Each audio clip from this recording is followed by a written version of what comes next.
Hello, welcome to this video. I will be doing a book report on Thomas Pynchon's The Crying of Lot 49. This will be a very uninformed book report video because I don't have much to say. The book is less than 160 pages and it could pass for a novella. I'm not sure, I think it was marketed as a novella, I'm not sure, and there are spoilers ahead. So The Crying of Lot 49 was published in 1966 and it's basically this woman's journey to uncover a mystery about a mailing system. And she follows lead after lead and things get increasingly weirder and stranger, and then the book suddenly ends at some auction. Like, it ends abruptly in the middle of this mystery. It's basically an executrix of a will who has to uncovering a mail system's pursuit to exist, I think. And this mail system has been existing since the 1600s, and it strives to persist its existence. And it's like all secret. I love the acronyms that Pynchon comes up with. Like, for example, ACDC, CIA, KCUF, death, waste. These acronyms are fun. And I'm loving these spontaneous singing scenes, these lyrics, and I'm loving these names. Genghis Cohen, Mucho Mas, Dr. Hilarious, Metzger, fun stuff. I loved how it was written. I found the prose very beautiful and very deep. How it could switch, and I loved how it could switch from being profound and poetic. For a moment, she wondered if the seal around her sockets were tight enough to allow the tears simply to go on and fill up the entire lens space and never dry. She could carry the sadness of that moment with her that way forever. See the world refracted through those tears, those specific tears, as if indices as yet unfound varied in important ways from cry to something goofy. Roseman tried to play footsie with her under the table. She was wearing boots and couldn't feel much of anything.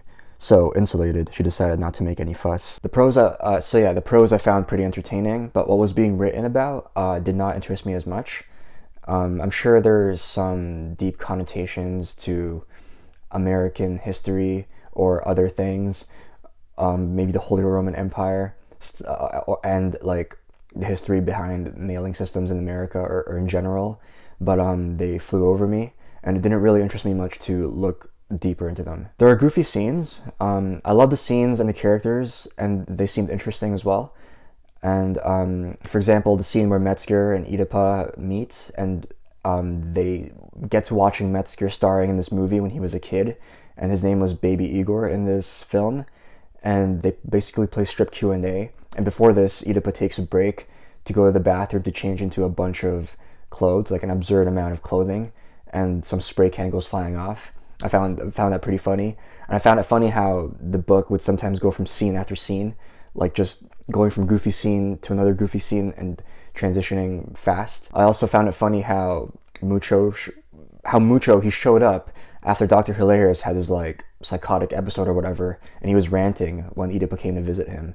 And Mucho showed up in like his radio persona, and he was like, "So how was that for you?" to Oedipa, you know, after this serious, maybe like life-threatening event for Oedipa. I find it funny that this is considered like an iconic novel with a lot of references and deep stuff, and yet it contains goofy scenes like that. People say that Pynchon himself actually did not like this book. There's a quote here from his introduction in Slow Learner, which is his short story collection. As is clear from the up and down shape of my learning curve, however, it was too much to expect that I'd keep on for long in this positive or professional direction.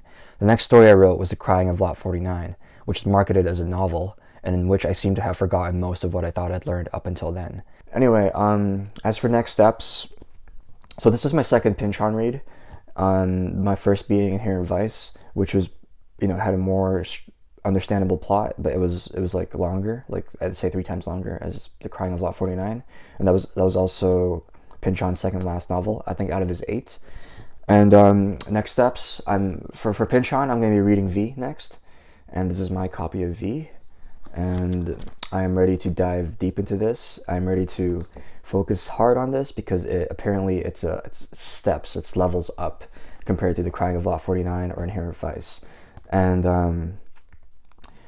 I've asked for advice on how to approach this, and I'm most likely going to make my own character guides. I'm most likely going to read it multiple times.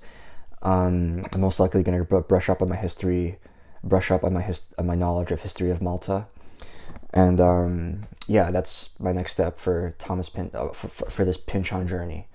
On another note, though, I might go off on a tangent. I might go off on a detour and read The Passenger by Cormac McCarthy. This recently came in yesterday, and I keep seeing it around, and it seems to have good reviews, and I'm a moderate fan of Cormac McCarthy, so I might take a detour and read that.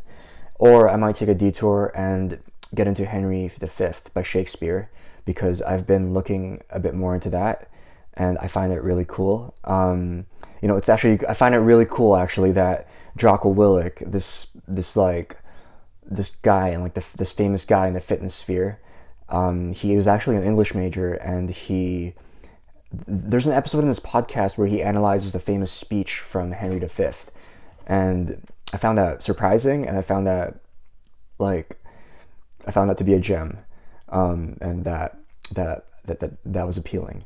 So anyway, thank you for watching this video. That was my book report on The Crying of Lot 49, and bye.